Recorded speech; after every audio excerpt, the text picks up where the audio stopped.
Presented by Horns and Hooves Entertainment, you're watching Bob Hansen, Sean O'Malley, Rob Hazu, Tom Buchak, and Adam Fitzgerald. You still up? Live. It's Buffalo After Dark.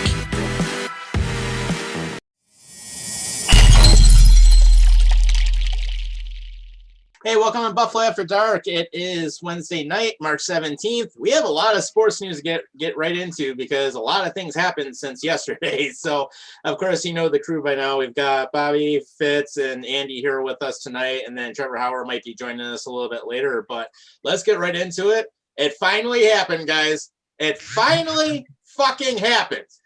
Yay! Ralph Krueger is finally dead. Dun, dun, dun, dun, dun, dun.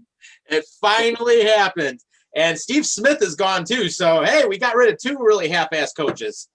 Ding dong, the witch is dead. Ding dong, the witch is dead.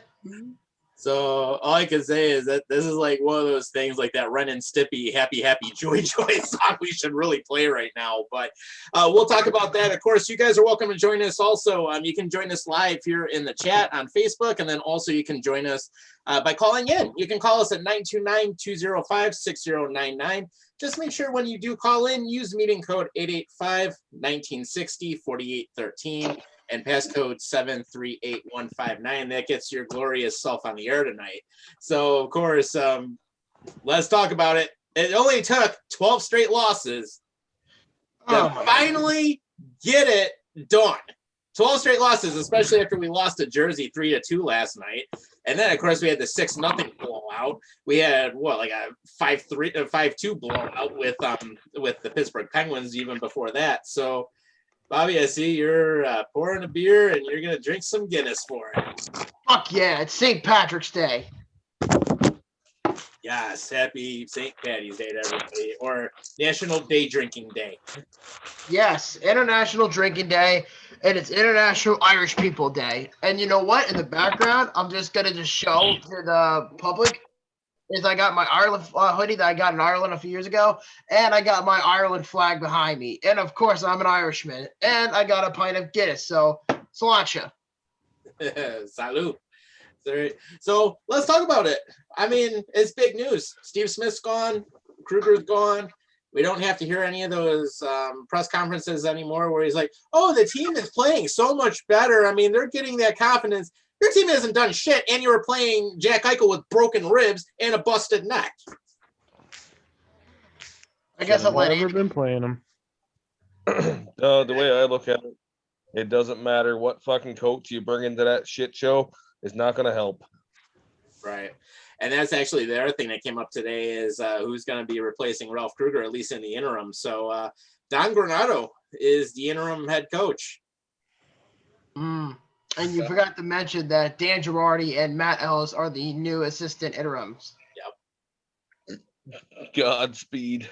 Yeah, I know. Godspeed. But you know what? This is only a short-term project, what they're currently doing. So, and Kevin Adams did say that this offseason is going to be very critical because there has been reports that Jason Carmonos is, I think, one of the associate directors for the Pittsburgh Penguins is going to be brought out as Kevin Adams' new assistant GM. So I don't know how I personally feel about that, but there's going to be a lot of transition going on with the Sabres going forward because right now, the way things are going, it is an absolute clown show. It is. You have no scouting department.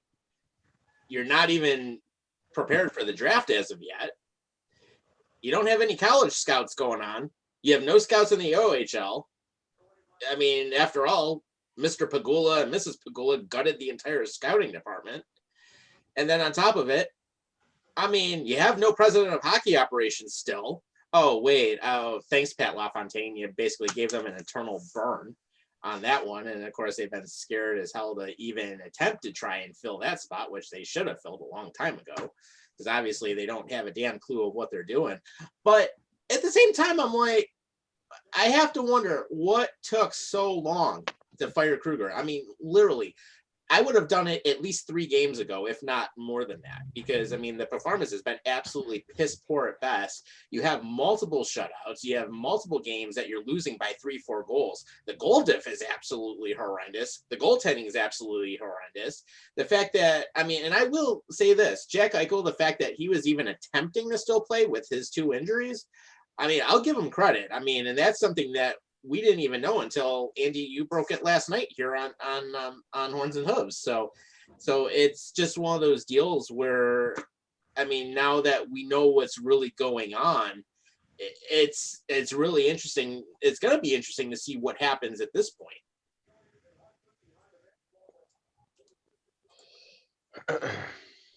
Well, I mean, it's only a matter of time before everything goes into a downward spiral. I mean, there's really no moral direction about exactly what's going on yet, because at this point, nobody really gives a fuck about Ralph Krueger, because the only person that he did this to is himself. So I think to get rid of him at this point was a little bit too late, but I just don't understand why they didn't do this earlier in the year.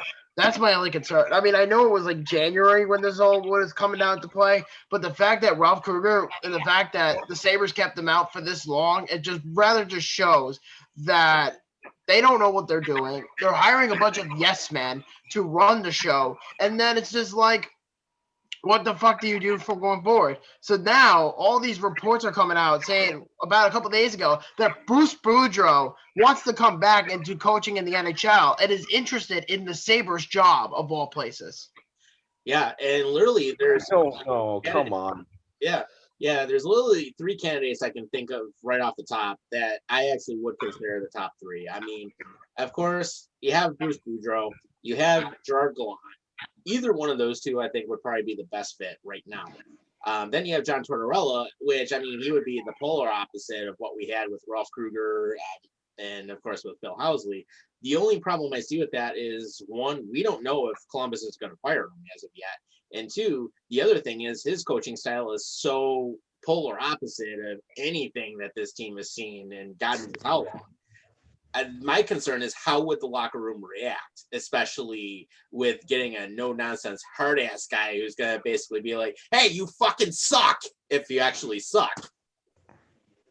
Well, sometimes you got to give him a little love, I guess. I mean, it really just depends on who the coach is. And Tim Graham from the Buffalo News pulled out a tweet earlier today from betonline.ag, and the odds of the next full-time Sabres head coach, and the one to favorite the job at the 3-1 ratio is John Tortorella.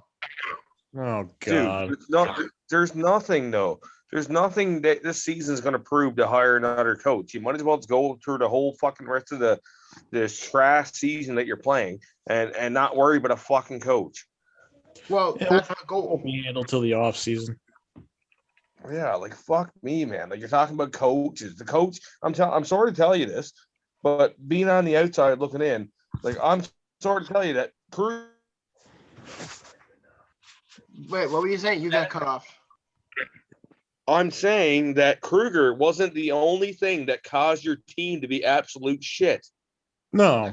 No, Players have to take the responsibility, too. They're the ones on the ice. Everyone's got their hands dipped into it. Right. Absolutely. Like, I get it. I get it. Like, you know, like, his coaching style is absolute bullshit because the guy coaches from like back in like New Jersey dump and chase style days. Mm-hmm. Yeah, those are long gone. You need puck movers to get it in the zone, create space, keep the puck, and create plays. Yeah, definitely. And continuing on this list, they said at 3-1 is John Tortorella. At 4-1, they said it was Guy Boucher. At 5-1, they said it was Gerard Gallant. At 6-1, they said Rick Tocchet. And then at 7-1 is Scott Arniel. And then at 7-2 is Bruce Boudreau. That's interesting. And actually, one of the other lists that came out today was from the Sporting News, and this came out a few hours ago. But to add on to Boudreau, Gallant, and of course the candidates that you mentioned with Rick Tocchet, they also threw in Nate Lehman, which I sure as shit do not want an inexperienced coach ever again on this team. I don't want it. So, I mean, I'll tell you right now, if they throw Nate Lehman in there and they give him the coaching job, I mean, I think we're sunk. But some of the other things that they mentioned is potentially bringing in David Quinn. That's one of their picks that they had. And they also mentioned Mike Babcock, which originally he came here and then he ended up snuffing the pool. Is basically like, hey, I'm going to Toronto. And then and a couple years later. Oh, my God. Good luck. And Adam, I know you got some stories about Babcock up there because I know you guys. Fuck that cock. Yeah. What a fucking cock that guy is. I do not want Nate Lehman to be the new coach. I just do not want him. I don't know enough about the guy to say he's an NHL rated coach because some people have really given him a lot of praise and saying that he could be an excellent NHL coach. Like, I don't know. I don't trust college hockey coaches or anyone like that. I just don't trust him. I mean, Dan Quinn, I do not see leaving. Not Dan Quinn. David Quinn. David Quinn, yeah. When I think of Dan Quinn, I was thinking of the coach of the Atlanta Falcons. No, but David Quinn, no, he's not leaving the Rangers anytime soon. Unless the Rangers miss the playoffs next year, then I could see it. But David Quinn is not leaving the New York Rangers, and I am almost certain of that. Right. I have a suggestion. Suggestion for your coach. Go ahead. Pierre Maguire. Fuck you. No! You know what? Hell no. I actually wouldn't mind him as an assistant manager, general manager to Kevin, because he needs guys around him with experience to go forward.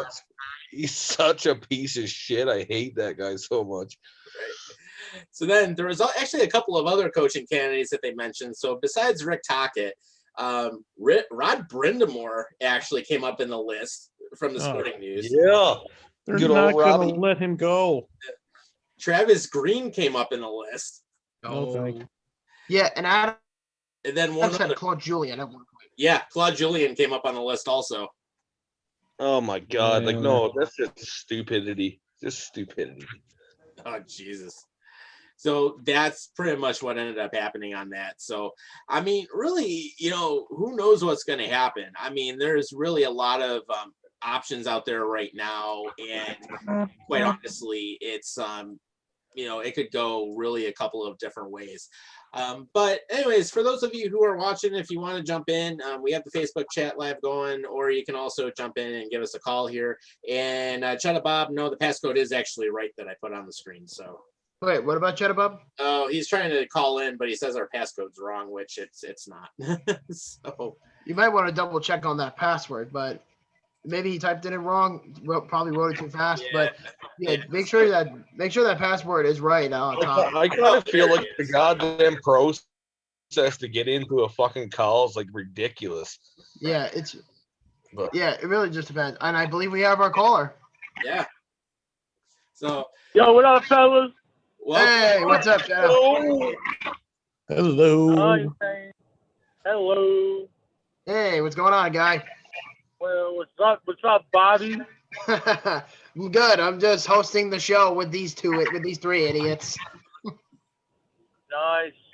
Yeah, so Well, what about those Sabres on that fucking 10-game losing streak? oh god, yeah, the Sabres are a fucking shit show. I think you and I all know that. 10-game losing streak, bro. actually, What the 12. fuck? You forgot It's a to throw 12. It's a 12. I'm a Leafs fan. I know it's a 12-game losing streak. Oh, Don't rub it's it 12-game in. losing streak. Oh, what the fuck? Yeah, game number 10 was against Pittsburgh. Game number 11 was Washington getting shut out 6-0, and then game 12 was against Jersey last night, 3-2. Yeah. Oh, yeah. 3-2. Yeah, I saw that one. Yep, and games 13 and 14 are going to be against Boston this weekend. No, 13-14. There we go. Yeah, that's right. That's going to be a losing streak. 13 and 14. Oh, No Tuukka Rask, though. Doesn't matter. You're going to beat Buffalo. All you need is a pair of skates and a stick. yeah, and maybe Well, one shot on net, and you'll be all right. Well, I think Dan Girardi might be a little bit better for the defenseman at least at the very most.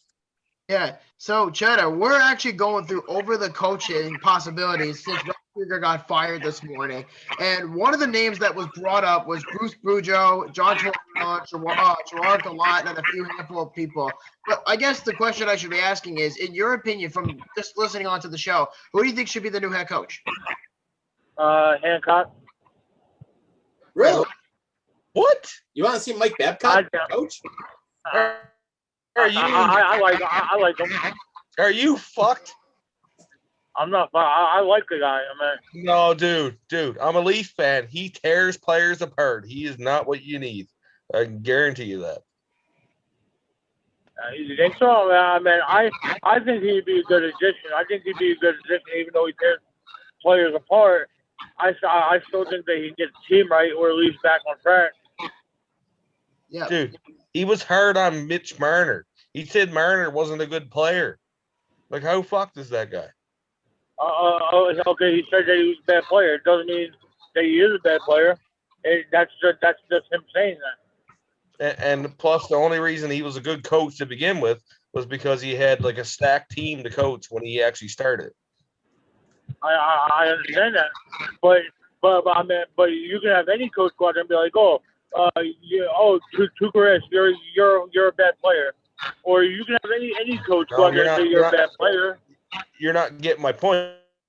I'm saying that he's only a good coach because he had the good players to start with, and then his track record shows how shit he was after the fact.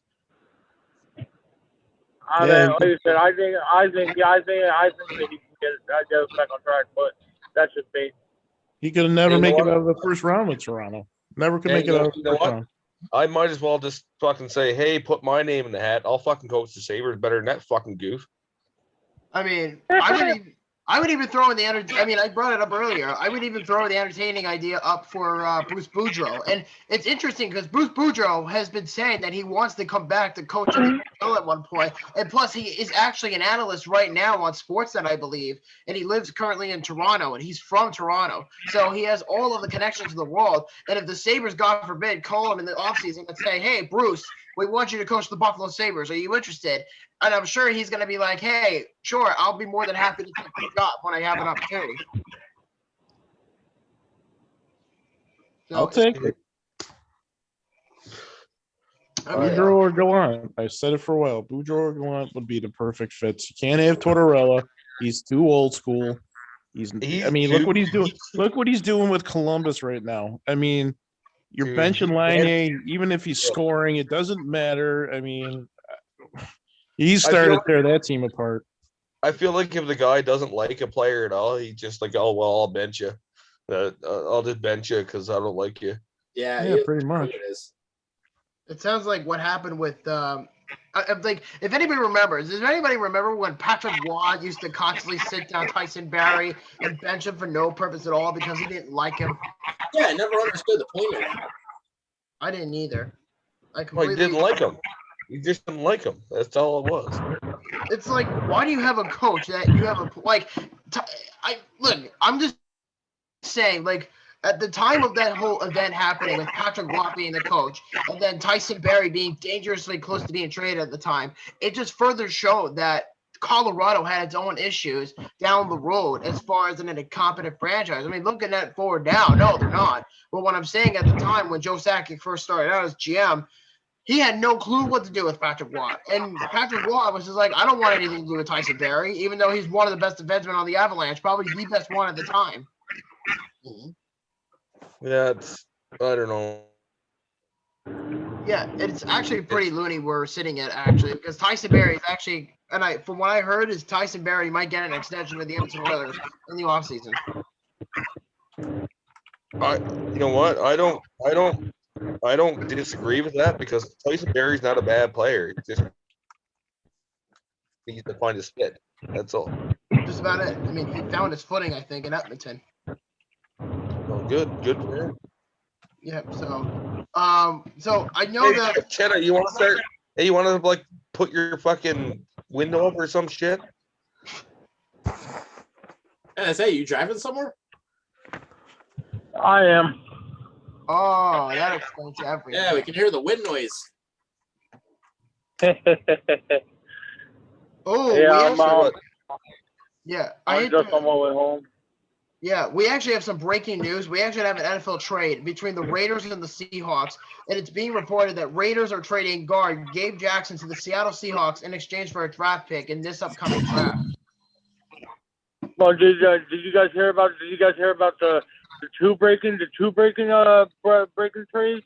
the Raiders and the Giants getting Devontae Booker Yeah, and John Ross.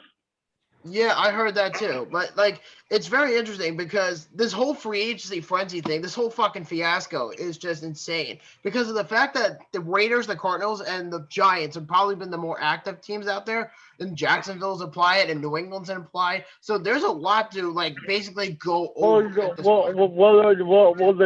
Jaguars just got Shaquille Griffin. Yeah, his twin brother is still available on the market. Yeah. It's going to be a very interesting offseason. But there's been a lot of rumors about what's his face? Freaking Juju? No. Give me a second. Zach Ertz. That's what it was. Oh, Zach Ertz. Yeah, the Chiefs are looking at him. The Chiefs are looking at Zach Ertz and Juju Smith. Yeah, I don't know how they're going to accommodate that whatsoever. But I guess if everybody has an opinion about what's going on in free agency, that's definitely efficient for sure. I mean, my opinion on that Zach Ertz going to the Chiefs. I don't see how that's going to work because you got one of the best tight ends in the NFL football league, you know, and you're going to throw another tight end in there. That's not going to work with the scheme. That's my opinion. That's my opinion. I mean, yeah, they need a wide receiver, so I don't see why they shouldn't go after Juju, but I mean, I just don't see it.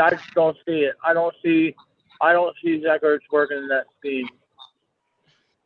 I don't even see him being an Eagle next year, if I'm being completely honest.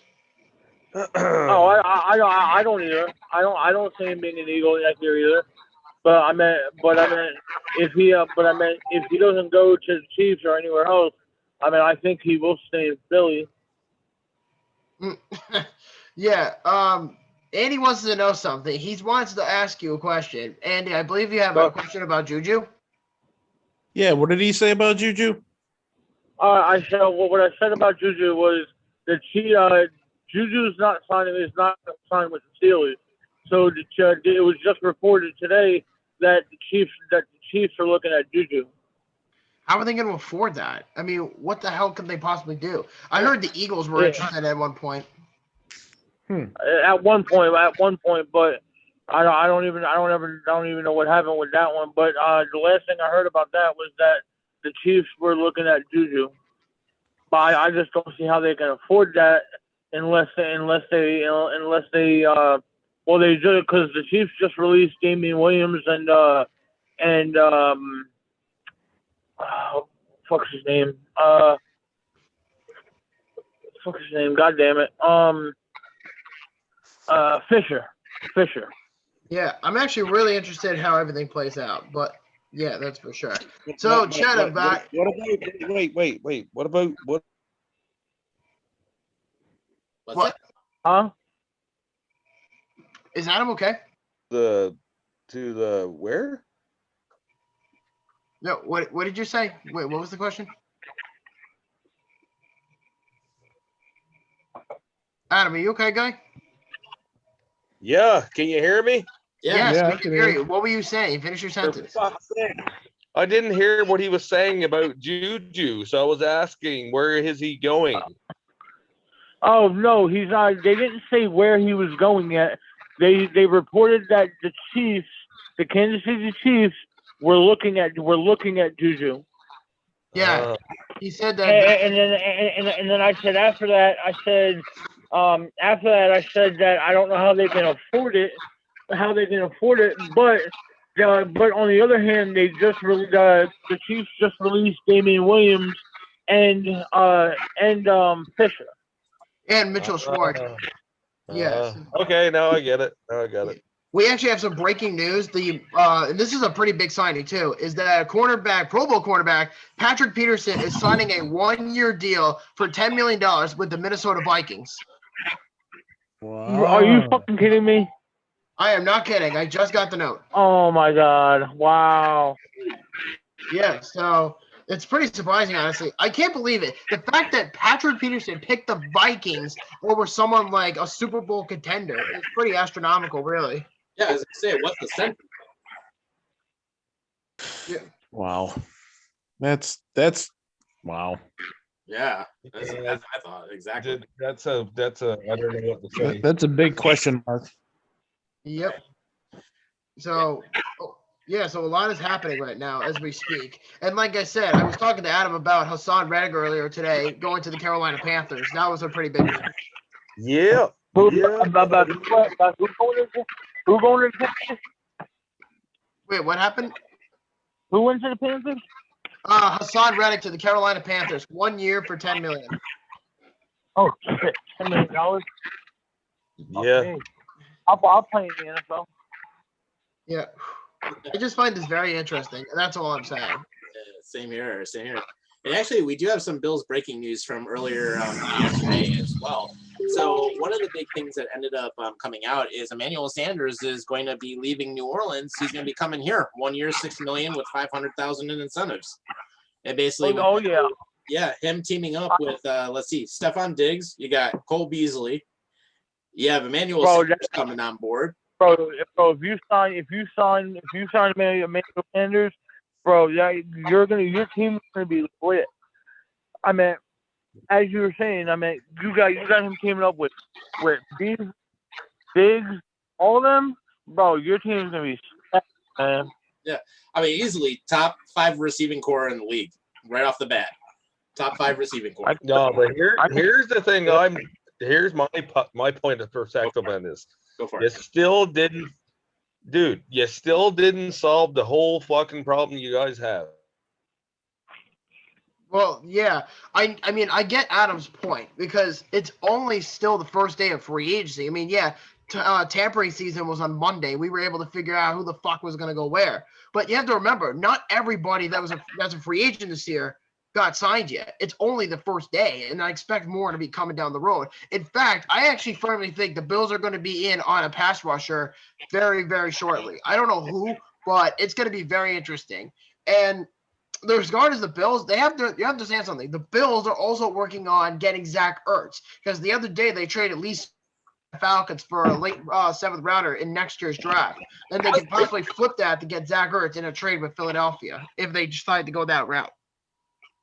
I'm just saying, all the signings that you made, like you literally signed back the whole defensive offensive core that literally let you down the whole fucking season. Well, What do you mean let you down the whole fucking season?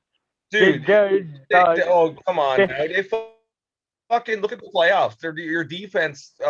Your fucking defense was fucking trash. Your offense for like White on the offensive side was fucking trash. It was fucking trash. Well, I mean, we definitely need to get more protection. I'll say one team in general, the Indianapolis Colts. You should have lost that game. Got a point. Oh, yeah. They played bad enough. Yeah.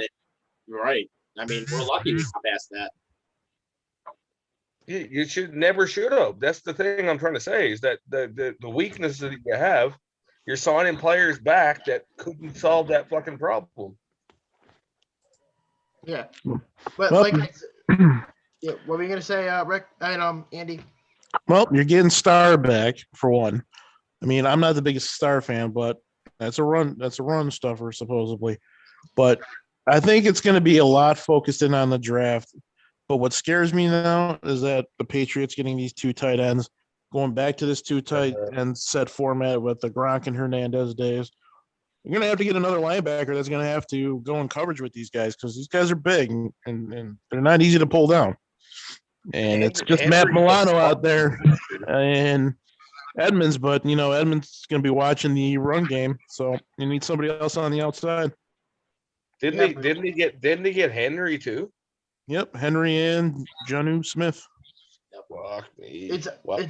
It's almost as if like the New England Patriots stacked up like 2/3 of the free agent market. Well, that's what happens when you got a lot of money to spend.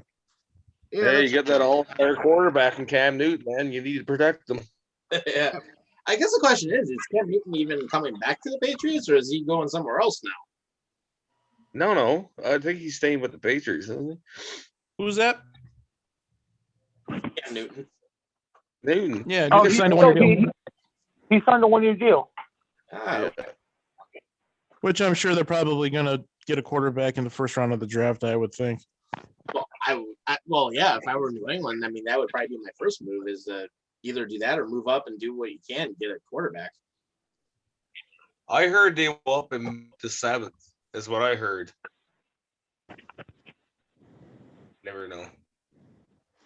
Yeah, absolutely. so they gotta figure something out for that because that's going to be a tough task, and it's always been a tough task for Bills to stop tight ends. You know, everyone's like, "Oh, they're not Kelsey, they're not Kittle, they're not this." They're not the elite of the tight ends, but they're just a notch below, which is still pretty good, and you got to stop that. Yeah, and the Bills are looking at a tight end because apparently they were circling on Gerald Everett, but he signed with Seattle about an hour ago. So it's getting to the point now where it's like, hey, what exactly are the Bills' options left? I mean, again, you could trade for Zach Ertz, you could get Jared Cook, you can get whatever you want on the free agent market if you choose to go that route. Well, I go back to at his end of the year press conference and being wanted to seriously upgrade tight end. So if he's going to do this, Ertz is going to be the guy. How he's going to do this with his contract because he wants money, I'm sure he can manage it. I'm sure he can manage it. He's been doing this with contracts. He's been looking like a genius, restructuring. Everybody wants to come back. So if maybe it's not front loaded, maybe it's back loaded as a contract. I mean, or everything's incentive majority. I mean, they can do anything with these contracts. I'll just say this: if any team this year is going to have a turnaround season, it's going to be the Panthers. All they need is that quarterback, man. Once they get that quarterback, I'm telling you now, they'll be a force to be reckoned with. No more Drew Brees, no more Sanders. Yeah. Oh yeah. Yeah, it's going to be a nice little transition because especially you still got Brady. Yeah, but you know what? it'll be a transition though because now we have in Carolina, Teddy Bridgewater, and with of course as you mentioned with Sanders gone, I mean now you have to look at who's going to be coming in to replace, and Jameis Winston's one of the options that New Orleans is going for. So I mean, who knows what's going to happen? But at least now Jameis Winston would be in a much better system. Well, the way I look at it is that the Panther. If you look at the Panthers' line, well-rounded lineup when it comes to like defensive line, offensive line, wide receivers, running back, best in the league, I can guarantee it. And all they need is that quarterback. It's going to be a very interesting offseason and going into the draft, which is April 29th. So we're going to see everything fall very soon. But I would suspect that there's going to be more names out there that are being thrown out for a while. Because, again, this is only the first day of free agency. It's only the first day of the new calendar year. So I would suspect there's going to be more names down the road for teams to throw at. Very true. And actually, that kind of reminds me of something, too. It's like last year we did a little draft special on here. So if you guys are up for a draft special on day one of the NFL draft, we'll gladly be live. I'll fucking do that because I'm hoping if we don't get fucking Watson, I'm getting fucking Zach Wilson. That's what I'm hoping for. Or fucking I'm down with it. Oh, fuck. What's his name? Bobby, help me out here. What? The quarterback. The you want? The one that I wanted. Zach Wilson. No, with the other. Deshaun Watson. Justin Fields? No, that was not Trey Trevor Lance, Lawrence? the other guy. Mac Jones. Is it Mac Jones? Lawrence? Mac Jones. There you go. Mac Jones. No, Mac Jones is going to Philly, baby. I'm telling you. Mac Jones is going to Philly. Yeah, I don't know. I'm pretty sure the Eagles are going to take another quarterback in the second round, like they did last year. With they're gonna, I'm telling you, they're going to take Mac Jones. I'm telling you. You got Jalen Hurts. Yeah, but then who do we have as backup? I'm sure you can find one in free agency. Yeah, I'm sure we can. But I'm about 90% sure that we're going to take probably Mac Jones. Yeah. Okay, wait. Are you a Philly fan? Yes. Oh God, how about that Wentz guy, eh? Oh, bro. No, don't give me that Earth guy, eh? Bro, he fucking that Wentz guy, eh? No, he fucking deserved. He fucking deserved what he got. He deserved to get fucking benched. He fucking deserved to get fucking benched, and he fucking knows it. He deserved to get fucking benched for Jalen Hurts. Jalen Hurts did a lot fucking better than fucking Wentz did. I'm sorry to say it. Well, there's your quarterback. You didn't draft him for no reason. I kind of feel like you mistreated Wentz, though. What do you mean we mistreated him? He fucking blows, dude. He literally. I'm just saying. Hold on a second. Let me stop you there. So he was our number one draft pick. Okay, fine, I get that. But he had a great rookie season, up until he got fucking hurt. When he got hurt, he was not the same. He was not the same as our number one draft pick. So no, I get it. How are you gonna start? How are you gonna start somebody who fucking is not the same as your first round pick? I'm just saying. I kind of feel like you guys took him for granted. That's all.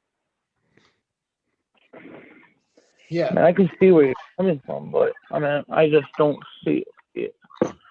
Yeah. We actually have we have an interesting update on Will Fuller. And supposedly he's getting draws from 4 teams, and that's the Titans, the Ravens, the Bears, and the Panthers.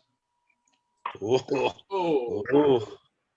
Yep. 4 teams are interested. And Adam's boys, Carolina's on this list. Yeah, if he can stay healthy, sure. Maybe. I don't know. It's going to be very interesting when everything all plays out. Because, again, the free agent frenzy at the moment is a little slow, but it's going to come into fruition. And to be fair, there are some players that are free agents this year that ended up signing with new teams and got contracts. So it all makes sense to what's happening now. Dude, I'll say this. I'll say another thing. You know, Teddy Bridgewater is like a mediocre quarterback, right? Yeah. Look at his stats last year. So how we were 5-11 throughout the season. Look at his stats. His stats for like those amount of losses. She's upstairs on the phone. Hey, we got the line. Who do we got?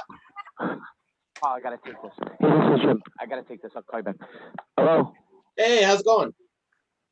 Hey, good. Are you guys taking calls on hockey? I just turned it on. I didn't know you were talking about football. I'm sorry. Hey, I never had you on before, so feel free. Let's we'll jump right back into Krueger, and then we'll do some Bills talk too. But I know you've been wanting to get on, and I know you were waiting for this day with bated breath. Well, yeah, you know what, I was, and it had to be done. But this is just, to me, this is just one step in a process that's far from being done. Because I don't care what coach you have, this group has got to be changed, and I'm open to just about anybody being traded.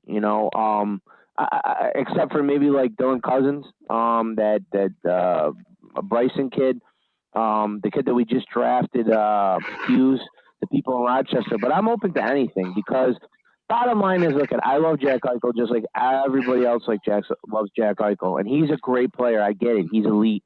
But I think it's at the point now with him where there needs to be a move, and I think the same thing goes for Reinhardt. I think you blow the whole thing up.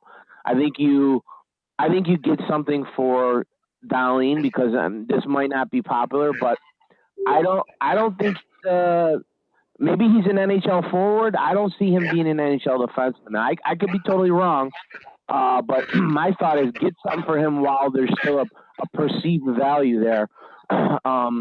And you just blow this whole thing up. We need different kind of players. We need guys that are going to go out there and compete We need guys that are going to go out there and fight for it, that have pride, that want to go out, that want to get it done. Guys that are going to, be willing to come to battle, be willing to go to the net. We got nobody who will go to the net, and you're not scoring goals in this league if you don't go to the net. There's only one Connor McDavid in the league, right? And there's a reason for that. So, mostly everybody else is going to have to go to the net. So we need different kind of players. I think we need to change the chemistry, and I think everybody, and that includes Rasmus Ristolainen too. These guys have all been around. I think they all need to change, and I think we need to blow it up in a big way. And I really hope that happens because I think it needs to happen. So I think this is a good day. There's a lot of names out there. I like Gallant. I like Tortorella. I think Tortorella would be such a culture shock for these guys. They get their asses kicked. I think they need it. I think they need structure, and they need a no-nonsense guy. So I like Tortorella. I like Rod Brindamore, too. He's kind of like that, too. So there's a lot of names out there. Oh, God. Yeah, he's an under the radar pick actually for Brindamore, and actually, Jim, you made a lot of good points on that too, and I know Andy actually wanted to ask you a couple things. Go ahead. No, I was just saying you touched on a lot of key points there with what needs to be blown up. My point of view is you got a generational player in Jack Eichel. He's a top 10 player in the league. I think you keep retooling around him. Is there going to be a big name player on the move? Yeah, it's going to be Sam Reinhart. He's going to be on the go. You're going to get a lot for him. You're going to get a decent amount for Taylor. Hopefully he comes back and signs. He seems to be pretty good with Dylan Cousins. But the thing is with this team, you need balance in every single aspect. You need your power forwards that like to crash the net. You need your playmakers. You need your snipers. You need every little thing in that group, and there's just not enough of it.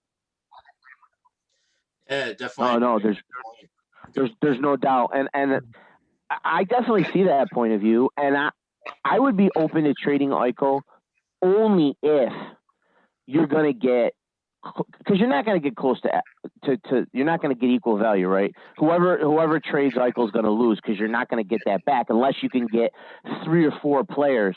But if you can get close to that value, and maybe if you can get 2 or 3 guys that give you depth, I would be open to it if it's a fair deal. I don't want to get O'Reilly'd again. Like, we had enough of that. Oh, God. But I'm just, my fear is that he's just done, like mentally and emotionally.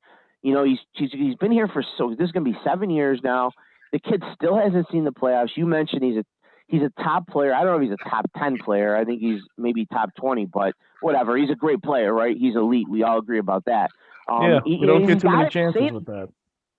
Right. Yeah, he's got to be saying to himself, how much more of this do I want to stick around for? They've been telling this kid for 6 years now that they were going to get it right, and I'm just afraid that you've already lost him. And I don't know that anyone's going to convince him. I think maybe he might want to be out of here. So my bottom line, guys, is I'm open to everything. Blow it up. If you keep Eichel and you succeed, great. If you can trade Eichel and get better, do that too. But let's blow it up. And I listened to Adams today. I want to believe him. I want to believe that he knows what he's doing. I'm skeptical. He says the right things, but we'll see. We'll see how it all unfolds. Yeah. Thanks for taking my calls. I enjoy the show, guys. Yeah, and Jim, actually, before you take off, Adam wanted to ask you something real quick too, and then we definitely want to jump on your point because I definitely agree with what you're mentioning with Kevin Adams and the skepticism on it because I think he said a lot of the right things today, but at the same time, I kind of have that same feeling like you, where basically, is he really calling the shots here, or is it Kim and Terry Pegula really calling the shots? And that's where my you and I are totally on the same page with that. That we both feel the same way about the Pegulas. I want the Pegulas gone. If I could wave a magic wand and get what I wanted, they would be gone. But we don't have that right now. So, let's see what Mike, let's see what Kevin Adams can do here. Yeah, absolutely. Luffy, before we let Jim go, I know you had a couple things you wanted to bring up and talk to him about. Yeah, I was just going to ask you, what would you expect to get in return for Eichel, realistically? No, there's no right. It's so hard. I'm thinking like a couple of established younger guys that they're not like definitely not draft picks. I want roster players. I don't want draft picks. Me personally, and young guys. Who's that kid that plays for Boston? He's a younger kid. I can't think of his name. I wish I could rattle his name off. Kirby Dash. Somebody is players in that type of mold. But I want a couple of them. I want 2 or 3. I mean, giving away Eichel is a big deal. So, younger players that have a lot of upside potential, and maybe if you get 2 or 3 of them, you can add depth to the roster. But it's a tricky situation, Adam. I mean, it really is. I mean, like you said, you trade this guy, you're going to lose no matter what, unless you rob somebody, right? I mean, unless you do. The thing I look at though is like the guy is like he has the heart of a fucking lion. The guy is, I'm a Leafs fan and I can see how good of a player Jack Eichel is, and in the situation that he's in, you have to understand at some point the guy is going to get fed up and be like, man, I can't do this shit anymore. But that's what I'm saying. That's what I'm saying. This whole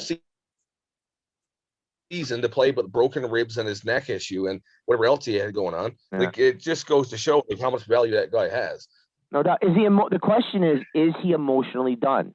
Is he done? Is he over the Sabres? And we don't know that. You and I can't answer that. Time will tell. We don't know that. I'm just curious. I'm just curious. You're a Leafs fan. Is he? You have him on par with Austin Matthews? You know what? I'm not going to deny that he's in the same caliber. I think Austin Matthews is a superior goal scorer. There's no question about that, right? We know that. But I think Jack Eichel is a better playmaker than Austin Matthews is. Very true. Yeah, you know what? I'm not going to. I won't deny that till whenever. I know that Matthews is the better get the dirty goals player, and he's the better all-around goal scorer. But when it comes down to like playmaking, Jack Eichel is superior. He's not a Mitch Marner, I can guarantee you that, but he's over Matthews. Yeah, Jim, are you thinking of someone like a Trent Frederick or someone along those lines? What was that? Say again. You broke up there. What? Yeah, were you thinking of someone like a Trent Frederick, who's one of the younger players? That's it. You got it. You hit it. Yep, you hit it. That's the kid. That's the kid right there. 3 left wing. So, I mean, and I'm totally good with that point, because I mean, I can totally see something like that coming back. Especially if you make a trade with the Bruins. I mean, you definitely want at least like 2-3 good pieces or a good combination of picks. I mean, Frederick would be a very nice option. I mean, and then of course you also have, if you're looking to go a little bit younger, I mean, you have someone like a Zach Senyshyn, or you could even look at like a Jeremy Swayman. I mean, there's a lot of talent that you could really go. The most underrated like picks that people don't look at, and when it comes to like teams, I'm telling you now that like if Jack Eichel was to get traded tomorrow, a team like the Ottawa Senators with the fucking picks they have, like the Schutzel, whatever his name is, that kid, he's gonna be a fucking amazing player. Their prospect pool is deep, same as Phillies, right? Yeah. I want roster players though, man. I don't want picks for Jack Eichel. I can't. You can't. That's too much rolling the dice. He's too good of a player to get picks for. You gotta get roster players that can play in the NHL. It'll be a bit of everything. It'll be a bit of everything. You'll get roster players. You'll get picks. You'll get maybe a prospect or two. You'll get a nice package, but it's got to be the right package. You can't swing and miss on this. That's why I don't want to make that trade. I don't want to make a Eichel trade. I really don't. There's too many ifs, ands, or buts with that trade. I'd rather get a decent package for Sam. Yeah. Let me get a decent package back for Sam. Very true. No, it was. either way, guys. Either way, it's okay. If Jack Eichel wants to stay here, if he wants to stay here, I don't mind it. My whole thing is, like I said, again, I don't know that Jack Eichel wants to stay here, and that's my concern. Did we lose him already? So, unfortunately, that's going to be up to Adams to determine. We got to trust in him. So good luck with that. Great show, guys, and thanks for having me. All right, thanks, Absolutely. Jim. Good to see you again. Thanks, Jim. And then now we got Justin Eric from the 11-day power play. It's been a while. How you doing? What's up, gents? I had to pop in here. We're getting talking Sabres and trading people. I get fired up. I got to come in. Absolutely, man. So you got to see the big news today. So I know you want to talk about it. Here, you got the floor, my friend. I don't want to. I feel like if you're trading Jack Eichel, the deal's got to be nutty. Like, you got to cringe at it. Like, and I think the only team that has the right pieces to do it is the LA Kings. It takes Turcotte, Byfield, 2 first-round picks, and then maybe a depth player. And then maybe. That's the kind of deal it's going to take Jack Eichel. He's a generational talent, the top 5, top 10 player in the league. You're never going to find him again. It's got to be the nuttiest deal to get a guy like that. Yeah. You know what I mean? And plus, I feel like people wanted to to trade him. I feel like in Buffalo, we have this long to be desired and needed and wanted. And I think people that want him to be traded is more like, we want to break up with him before he breaks up with us first. You know what I mean? Yeah. Yeah, very true. And I know you've been in the chat a little bit tonight too, because I know you mentioned a little bit about with Eichel, and I know you mentioned about Dahlin a little bit too, which I think that's an even tougher deal to even attempt to try to do because of the fact that you have a generational D-man. You don't find people like that every day. Yeah. Is Dahlin a bust? No. Is he broken right now? Yes. You don't give up on him. Sure. He is still hands down, easily by far, not even close, the best offensively talented defender on the team. He single-handedly wheels the puck up the ice on his own multiple times a game, makes it look easy. I think he makes it look so easy, you disregard how good he actually is because it makes it look so effortless. Mm-hmm. He's supremely talented with a puck on the stick, the best vision out of anybody on the team. He's not a bust. He's right. Go ahead. He's just mentally he's a young player, man. He's in that point where he's like, my God, how can we suck this bad? And there were a few plays last year where he made some really bad turnovers. He tried to get fancy the puck, made some really bad turnovers that caused breakaways and goals that were game-winning goals. And he mental breakdown. Got lean since then, and he's kind of I always relate him to Barry Sanders. Like, when you got a guy like Tim, you're gonna have all or nothing. He's gonna make the big highlight plays, but he's gonna turn it over a lot too when he does that. I say Barry Sanders had as many yards backwards as he had forward because he's always trying to make the play. So Dahlin, you got to take both worlds. You know what I mean? Yeah, and even to your point too, I mean, even Risto was like that when he first came into the league because, I mean, he would always go for that big play, but then, I mean, he did have those turnovers on certain plays that cost us.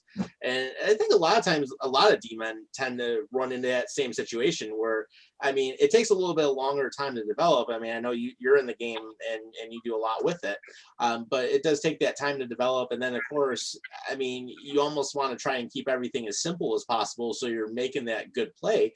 But, of course, as we all know, everyone's going to try to do everything, and then we'll see that sometimes.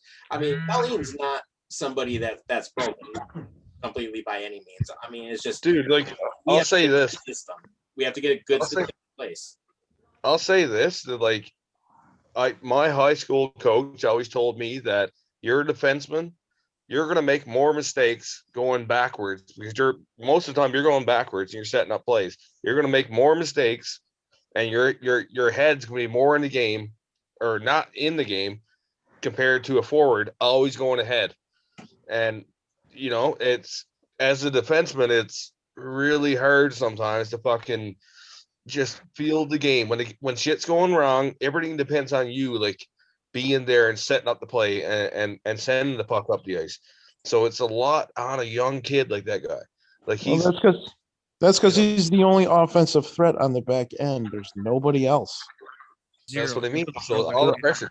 You need somebody else to teach this kid the right way, become a better player. He's going to make those rookie first year, third year player mistakes. He's growing. Defensemen take a while to grow. he needs a defensive coach that can help him with his defensive game because he's fine. We know he can take off. He can control the play. He can drive the puck into the zone. He's fine. He needs to just get a better mental aspect of the game and a better defensive game, and I think he'll be fine. And the thing is, like, you gotta let him beat. You gotta let him beat Rasmus Dahlin. You can't turn him into a shell of himself. You gotta let him do what he does. That's one thing about Ralph Krueger's system. It doesn't allow for any creativity. And if you go outside of a system and try to play your game and get creative, he benches you. I.e., You know what that reminds me of? It reminds me of Mike Babcock. Yeah. And how he wouldn't let Marner play. He wouldn't let the kids play.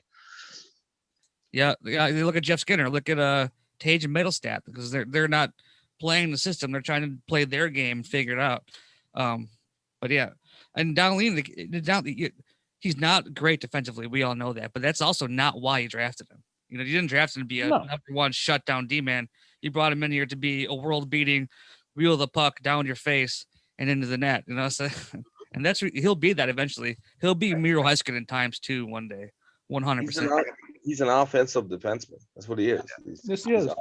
And this team needs another one. This team needs one more, whether it's a lefty or a righty, one who can go on the second line and kind of keep the balance back there. Like I said, this team needs balance. There's not a lot of balance. Yeah, and that's where I think that this coaching change is going to be interesting because, I mean, of course, as we know, Don Granato is going to be in for the rest of the season. And then, of course, we know Bruce Boudreau is interested in the position. But really the biggest thing that I look at, and I know we talked about it a little bit before, and Justin, I know, this was before he jumped on tonight, but we were going through the list of candidates that are available. And Boudreau came up. We talked about Gallant. We were thinking in a lot of ways that those two would probably be the best fit for this team, just being able to allow the players to really be creative and play to their strengths. And then, of course, you have John Tortorella, who's the complete opposite. He's basically going to be on you like every single shift, and is going to be the culture shock as compared to what we've had. So I know we didn't ask you this yet, but what are your takes on who we should look for in the coaching market now that we're looking for our 7th coach in the last 10 years? I think it should be Bruce Boudreau or Gallant. Bruce Boudreau. There we go. He's been a head coach for I think it's something like 12 years or 16 years, and he's won his division 8 times. Or the Sabres have won their division 8 times in their franchise history. This guy's done it over more than half his career. I mean, Boudreau's a great coach. He's well respected. I think the Sabres need an actual NHL coach. None of this first year shit. Yeah, no Phil Housley, no, nothing goofy. Just bring in a head coach. I think they goofed when they fired Dan Bylsma. I think he had the least amount of talent, and he was getting decent results out of that team. And whatever reason they let both Murray and Bylsma go, I think they're really goofed up. They put a whole plan. I think that's because Lehner was on a drinking spree. That wasn't their fault, though. No, it's not. It wasn't their fault, but it didn't help the matter. Think about it this way: Tim Murray brought in a bunch of really good talent. Ryan O'Reilly, Conn Smythe winner. Robert Lehner, Vezina candidate after he left. Right. Kane. You got Evander Kane. Evander Kane is a 30-goal scorer with the Sharks after he left. One person I did miss was Jamie McGinn. I really like Jamie McGinn. He was a pretty good two-way forward. He helped a lot on the power play. They let him go. Even Nate Boyu. He was on the Sabres. Murray brought it in. And then he left here. He's still playing like top 4 minutes with Winnipeg. Yeah. These guys. He coughed the puck up a lot. I wasn't a fan of Boyu. Yeah, but he's still playing top 4 in Winnipeg. He's a contributing NHL defender, and we don't have in Buffalo right now. Well, they're looking for D-men themselves. So I was saying a number of players he brought in that failed here, left here, and are still are great players. Yeah, Ryan O'Reilly goes to St. Louis and wins the cup right away. So. And same with Leonard Vezina. Yeah, perfect example. I mean, the two of them were out. They thrived in the system. But that's the thing, though. When O'Reilly goes to St. Louis, they're dead last in the league. Jordan Binnington comes out of nowhere. Sprouts is a number 1 goalie. I mean, they hit luck, and they went with it, and they soared. I mean, it was a well-rounded team. Don't get me wrong. But they didn't have any goaltending. They were last in the league. And then they finally found a goalie, along with Jake Allen, who's decent, and they excelled. We need a goalie. Can't keep saying it over and over. This team needs a solid number one. We do. The thing, Our the thing is, cutting it. the thing is Preach to the choir, man. The Leafs are the same thing. We need a fucking goalie. they just really goofed when they got rid of Murray and Bilesma, and now they've had two GMs that have had different plans, and they've strayed from the plans right in the middle. Like I liked where Murray's team was going. I don't know what the fuck Bauer was doing, but I liked what Murray's team was doing, and then they totally cut the plan off and strayed from it and set the team back 3-4 years. Now they're doing the same thing when they fire Bauer. They gotta let Kevin Adams, if he's gonna make trades, he's coming up with a critical offseason. He's gonna have a ton of money. He's gonna have big trades to make. He's gonna trade Taylor Hall. He's probably gonna trade Sam Reinhart. These are humongous team trades. Yeah. And if they're gonna have make these trades, they have to stick with Kevin Adams for at least 3, 4, 5 years. Let a single plan play through, because they just keep sending the team back farther and farther every time they fire a GM. Yeah, same with the coach. Every 2 years. I mean, you gotta at least let something develop out of it. But the thing is, now this is going on 10 years. They got to find a way to stop this bleeding. They got the pieces here, though. You know, they have Rasmus Dahlin. They have Jack Eichel. They have great players on the team. They just got to build around them now. As long as the goals are the owners, it's gonna change. What's that? As long as the Pagolas are the owners, nothing is ever going to change. They're too stubborn to make any sort of change.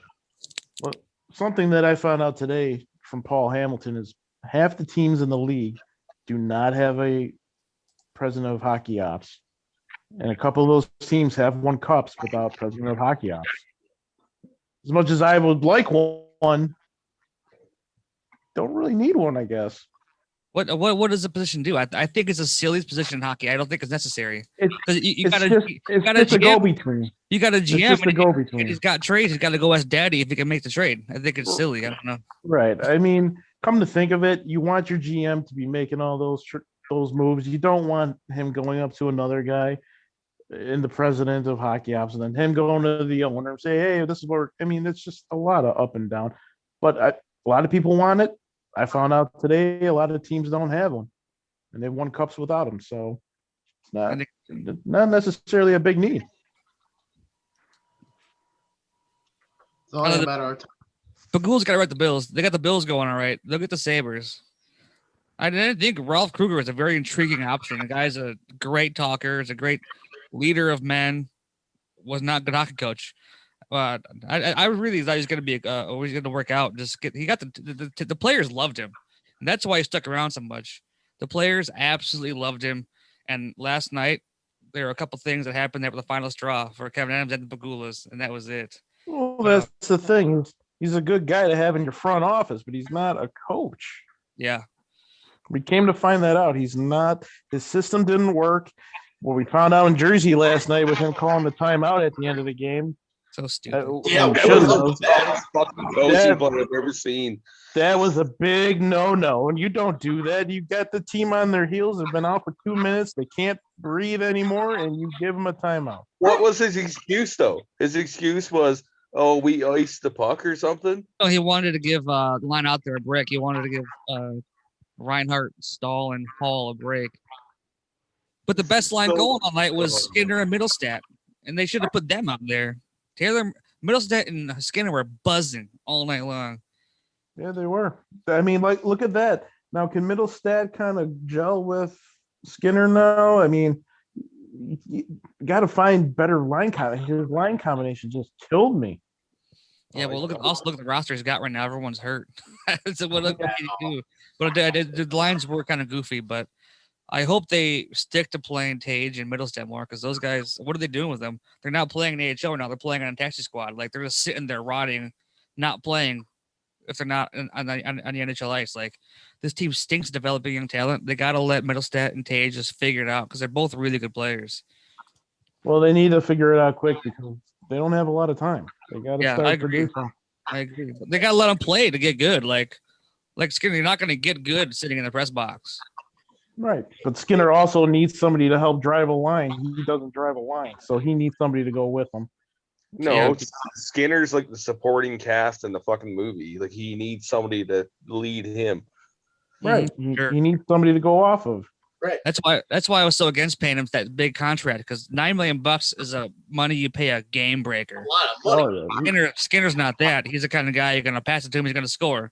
He's not gonna take over a game on his own like Eichel, who deserves that money. You know what I mean? Right. It's kind of like Absolutely. what Tavares had in with the New York Islanders when he was down there, and he had, of course, Okposo and the supporting cast. It's almost like here when Eichel and Skinner were together. I mean, the two of them fed off of each other so well on the first line that their point production last year was absolutely great, and that's what led to Skinner's contract. But at the same time, now you're breaking that up, and of course, anytime you break up that line any type of line combination that's performing, I mean, you're going to have issues with it gelling right away. You're not going to necessarily know what your line mate's going to do every shift in and shift out. So there is time that happens, but it almost at the same point, I've been wondering a couple times this season, put the line back together and let them play. God. The Rangers are absolutely destroying the Flyers right now. Oh my God. It is 9-0 in the second period. What? Wow. I think you meant to say the third.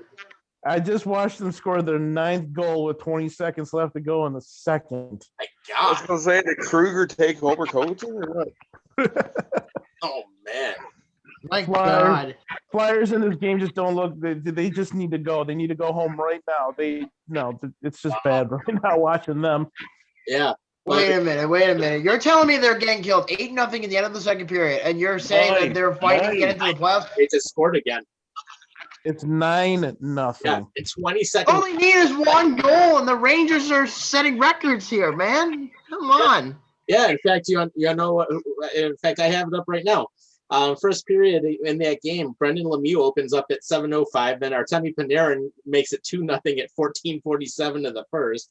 Then you have Pavel Buchnevich at 1:38 of the second. Buchnevich again at 3:38 of the second. Trouba at 7:30 of the second. Zibanejad at 8:27 of the second. Zibanejad's goal number. Who's in the net? Is Carter Hart net? Elliott started. Yeah. Oh Zibanejad scored the next 3 goals, and then basically Philip Chaitzel ends up at 1939. And there's your issue right there. Elliott's in that. Yeah, and here's the thing: in the second period alone, the Rangers lead the shots on goal 17-7 against Philadelphia, and they were actually down on shots on goal 8-6 in the first period. So here's the bigger question: shots, they've scored 9 times. Here's the bigger question: what's the time of possession? It's insane. In Let fact, me see if I can find it. yeah. In fact, let's see. The more pressure you have on a fucking one side, that's what matters the most. Yeah. Trying to see if I can get time of possession on here. Shots don't really mean shit unless you're having time possession. Right.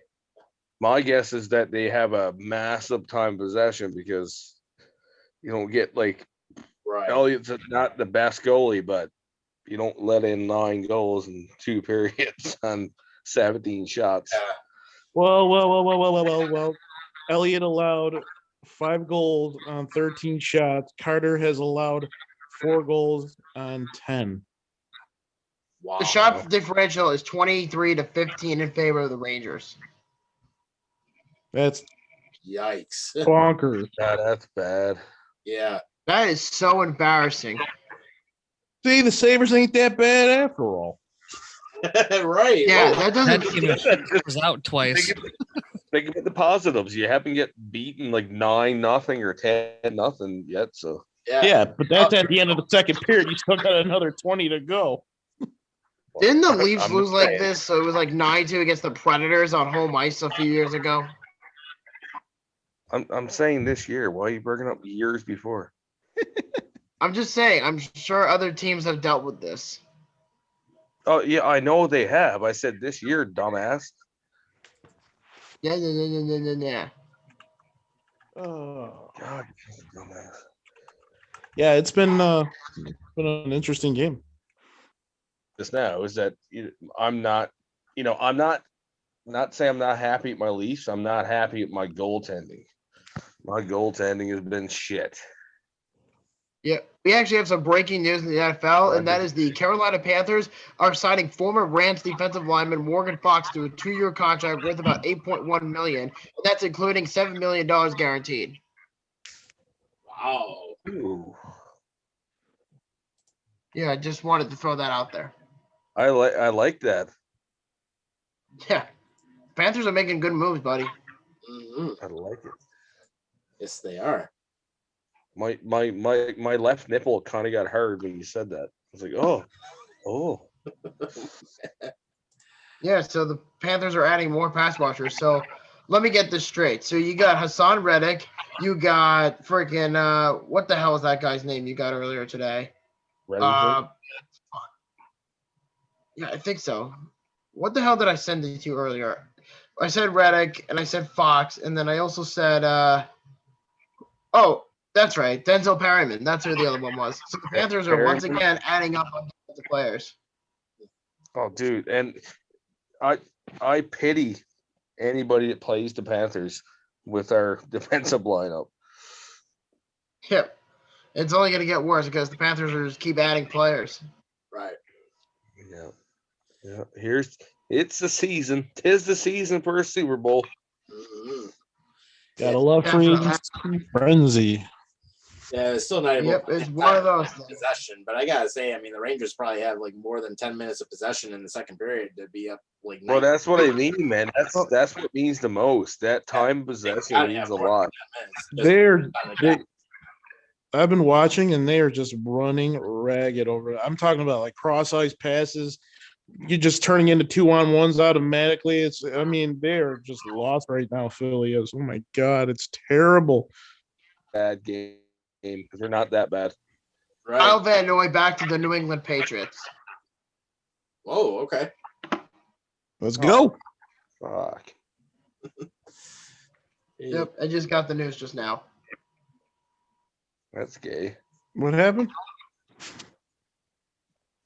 Yeah, it's like I said, it's going to be a very interesting offseason. I will say that for sure. Hey, what happened? Tell Andy what happened. He didn't hear you. What happened just now? The To answer your question, Andy, is Kyle Van Noy went back to the New England Patriots. Okay. Yep, that's what just came up. Well, of course he would. I was hoping he was going to be a Panther. Well, this was probably going to be the most predictable signing of everyone, basically. Yeah. Gotcha. So, Justin, since we got you, actually, and we do have another call that's going to be coming in also, but Justin, definitely, tell us a little bit about the 11-day power play coming up. Ooh, what do you want to know? I talk about that for days. 11-day power play. We're breaking the Guinness World Record for the world's longest hockey game. We're playing hockey for 11 days straight. Oh my God, really? Yeah. So Guinness very popular here, Adam. Guinness rules is we got to have NHL roster. So there's 40 of us, 20 guys on the team, and we break up in groups of 6, and we do 4-hour shifts on the ice with one sub, and 8 hours off, 4 hours back on, 8 hours off, so on and so forth. Trying to raise $1 million for cancer research here at Roswell Park Cancer Institute. We're already at $400,000. Awesome. That's amazing, man. Yeah, so that's what that's all about. And it's my second time doing it. And we've literally changing lives over here in Western New York at the power play. Cool. Since 2017, we've raised $5 million, all from playing. That's Really awesome. good. That's awesome. Yep. And if anybody's interested, I am raffling off a PlayStation 5. Mm-hmm. All the proceeds go into the power play. Awesome. And actually, Yep, before we take the caller on the line too, we do have some additional breaking news coming out of the NFL actually, and this is actually going to involve Deshaun Watson of all players. So just so you know what we have going on, Houston Texans quarterback Deshaun Watson has now been accused of indecent conduct stemming from encounters with 2 different masseuses in Houston last year, according to 2 separate civil complaints that were filed in Harris County, Texas. So the first fuck off. is fuck off with that shit. I'll still take him in Carolina. I'll still take it. So here's what happened, and this is on NFL.com. First complaint alleges that Watson contacted the plaintiff, who is a licensed massage therapist, on Instagram of all places, about inquiring about a massage, and then the two eventually scheduled an appointment at Watson's home back in March 2020. And then Watson said he wanted, quote, a massage for relaxation, as opposed to a sports massage. So then here, the complaint alleges during the massage that Watson said he wanted the focus to be his nuts. And then exposed under the massage towel, and then touched the plaintiff's hand on his nuts after moving the body to further expose himself. So then the plaintiff decided to end the massage and asked Watson to leave. So then after that, basically a second complaint was filed, and this was with someone who owns their own company. And of course, he got contacted on Instagram again. So then, basically, he ends up talking to the massage therapist and asked if she was comfortable on working on the nuts. So basically, that happened in August 2020 at a Houston area hotel. And Watson actually flew the massage therapist from Atlanta out to Houston for the appointment. So then what happened? She must be really good. Yeah. So then that's the quarterback I want. That's the quarterback I want. So then what happened is Watson then stripped naked in front of the massage therapist, declined the use of the massage towel, and then directed the massage therapist towards his nuts, and basically decided to do the same thing, place the hand on the nuts, and first expose himself. He's nuts there for you. Yeah, Deshaun Watson, I need you in Carolina, bud. Come on in. So let's hear from our caller. So what's up, guy? Hello? Hey, you're welcome. Hey, what's going on? Who do you got? Hey, good. I just want to comment, on something you just talked about. You're saying a couple guys there saying, hey, we don't need no how you say it, director of hockey. You know how you say. You say, oh, these other teams. Right. Thank you. Yeah. Hey, these other teams, they don't have, and they win. Well, let me tell you, they don't have completely oblivious owners who are, clueless. Don't have any good idea, how to do the team. These guys that own this team, our team here, man, I'll tell you something. They're a train wreck, and so I think it's different for us. Yeah, maybe some teams that have a responsible owner, they don't need a guy to run. But for us, man, this guy, what's his name, Pagula, he's crazy, man. He makes this team terrible. 10 years now. So I think in our case, we need somebody to to run the team for him. Because this guy, he knows how to get the oil out of the ground. He don't know how to run the hockey team, So in our case, I think we need this. You guys can probably tell. I'm not from here, but I got to live in the area of Buffalo, and I like hockey now. So we don't have it in my country, but I learned about the game over the last 6-7 years. And I know, I know when I see people. I'm in business, and I know when I see people who don't know how to run a business. And I tell you now, these guys that run this Sabres team, they don't know what to do. So we need to hire one, who does. Okay. Hey, can I ask your name? Yeah, my name is Hassan. Oh, okay. So how long have you been in America for? I've been in America for 7 years. Okay. And you decided the best track record was to pick the Sabres? What do you mean to pick the Sabres? So what's it? All right. So Adam? I didn't hear you. What? Who is your favorite player on the Sabres? The guy he's hurt. Eichel. Yes, Eichel. Oh, you like Jack Eichel? Yes.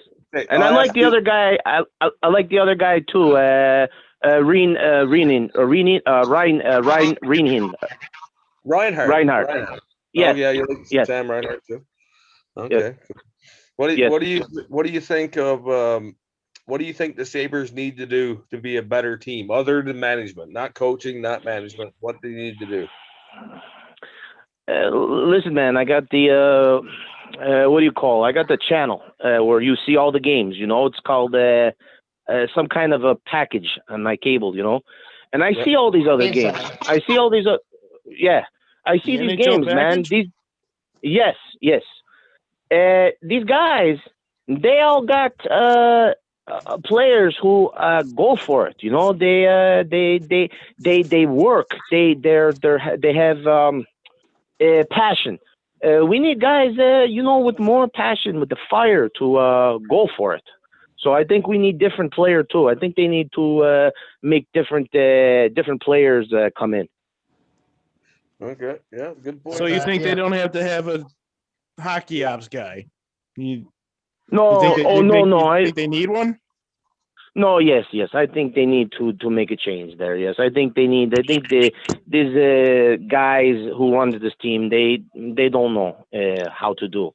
So I think we absolutely need this, but not just this. We need the new players too, different guys. I'm sure they'll do that in the off season. Yeah, that's when they're probably going to do most of it. Right. Hope so, man. Because I like the sport of hockey now. Excellent. Welcome aboard to the fans of the National Hockey League. Yeah, welcome to the family, bud. Welcome to the family. Yeah. Yes, thanks to take my call. You guys have a good program. I like. Sure, no problem. Call again. Thank you. Take care. All right, cool. So I was gonna say we've had like, what is it, 5 people calling now tonight? That's not bad. Yeah, unless you count Justin, then yeah, it's regular, I guess. Sounds like a contributor. I'm sorry. I have to say this because at some point I was going to do it, but I'm not going to. But I was going to post like the sound. It's a me. You're such a bitch. You know that? That's so mean. Seriously, man. No, mean. It's just a joke. Come on. No, I got it. It's so People mean. want to take up, sport hockey, and they want to do different things. Hey, No, I love it. I love the fact that he did that. I'm just making a joke. My God, everybody knows this fucking chat is like anyway. So go fuck yourselves. That's Adam. That's our show. Yeah, that's me. I'm the fucking guy that says all the shit that nobody should say. True. Very true. Well, I will say one thing, though, and that is, besides the whole Deshaun Watson thing, all I can say is, Lord help him now, because he's going to need a lot of it. Well, as long as he's still my quarterback at the end of the day is all that matters. That's if he even goes there. Well, he should. Because I need them. I need him. He might even go to Miami. You don't know. Well, let him go, and I'll take Zach Wilson or Mac Jones. Yeah, Zach Wilson. That's where most are picking him, that the Panthers are going to trade up and grab Wilson. Or Mac Jones. So I will make one prediction, knowing how much of a train wreck that New York Rangers and Philadelphia game is. I think with the way it's going, especially since they still have another 20 minutes, don't be surprised if it hits like 12-0 or 12-2 by the end of it. No, I kind of feel like the bleeding's going to stop. It's going to be like 9-4 in the game. Watch. Interesting. Okay. Cool. They should just not even come out for the third. Just call the game now. Yeah, just say like they all got COVID, and then. Yeah, that'll do it. Yeah, that'll do it. Sorry, the Flyers are back on their flight back to Philly. Yep. Have a good night. Yeah, very true. Very true. So we've actually gone almost an hour and a half so far tonight, and I just want to say, I mean, we went through a lot of different points. I mean, hockey was a big focus with everything today, and then of course I know we talked a little bit about the Bills as well. Before we go ahead and end the show, Bobby, any Nets news you want to talk about? Is there any next news they want me to? Nets news, baseball. Bobby, Finally woke fucking up. pay attention. Get off your fucking phone and stop looking at your fucking phone. You're on a fucking live show. Stop looking at your fucking phone. Well, I'm trying to get you news, so shut the fuck up. You're talking to being fucking racist on the middle of the show. I So wasn't being racist. You tried to make fun of a Not French racist. guy on fucking live TV. Because I said, it's a me, a Mario. You fuck off. See, there you go. You did it again. Oh, man. Hey, You're gonna Bobby, be fucking any sports offended. you want to talk about? I might as well pick my nose while I'm on live. Yeah, he's got nothing, Tom. He's got nothing. All right, that works. But listen, without me, you would have never have known about the Patrick Peterson signing, okay? So calm your tits. Oh my god. All right. Hey, So, Bobby, lucky for me, I don't have tits. Well, lucky you. Oh, by the way, I meant to ask Adam this because we totally forgot to talk about it. How's that Jimmy Vesey experiment working out for you? oh. What do you mean? Like, how is that going to hurt my feelings? We gave him away. Because you were talking a whole lot of shit about him. Jimmy Robbie- Vesey has more goals than Jack Eichel, Jeff Skinner, and Taylor Hall combined. And yet he was put on waivers and gets picked up by the Canucks. Okay, so how my feelings are hurt now. Oh, so ouch. Jeff Skinner, Vesey would be the third highest scorer on the Sabres right now. Yeah. But Jimmy Vesey. Hey, Bobby, try again. Okay, that's fine. Don't too hard though. That's fine. I could do anything. Uh, By the way, how is it that you can't beat Vancouver? What? How is it that you can't beat Vancouver? How you can't beat in? Well, I can't make excuses for them because that's just what the Sabres do. Champ? Chad, who's Chad? Champ. Short for champion. Yeah. And you know what? I can spell that too. It spells like Senators. You can't beat the Senators. Oh You shit. have any more insults that you have, they're gonna fail. Well, I could say this. Roses are red, violets are blue. The Yeah. Leafs choke in the playoffs more than the Read Sabres fucking wins. fail, man. Why? As soon as you started that, it was a fail. Oh, it's not a complete fail. If I Hey, anyway, Tom, end this broadcast because we can't end this fucking shit with Bobby and me fucking ranting back. All right. So before Here, we I got something for you. Yeah, so before we take off, anyone who wants to make a donation to 11-Day Power Play, by all means, do it. Justin, where can they go online for it? Just go to 11daypowerplay.com. Just there's a donation section. But yeah, if I'm running a raffle, $10 an entry for PS5, and I will ship it to you or whatever. You can find that on my Facebook page. Awesome. Okay, can you send me a link, or can you put a link up on the? Yeah, I'll send a link to the group chat if you want. Yeah, definitely. All He right, wants you to send it to his pee hole. That's what he wants you to do. He wants you to send it to Adam's pee hole. Jesus, There you Bobby. go, Bobby. Shut the fuck up, Bobby. It is anyone who does donate to the 11-Day Power Play. It is for a good cause. It benefits Roswell Park. I mean, great cancer center. They do a lot of good things here in Buffalo area. So definitely support this guy here. Support the cause. It's worth it. He's gonna be out on the ice, and of course he's on the show periodically. So one of our contributors, and he also has his own podcast too. Tell us a little bit about that. You got the 716 Sports Podcast going on. 716 Sports Podcast. We get a bunch of guests every week. Some Buffalo Buttes, local beat writers. We have Marty Baron, Brian Duff.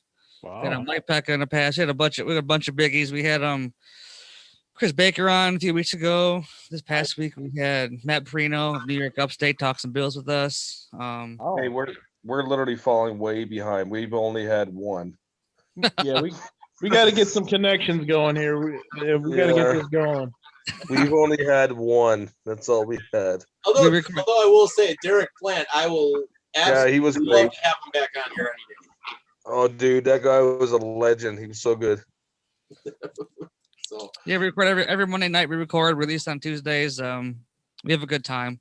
It's just there's 5 of us in the room, and it's like you're just at.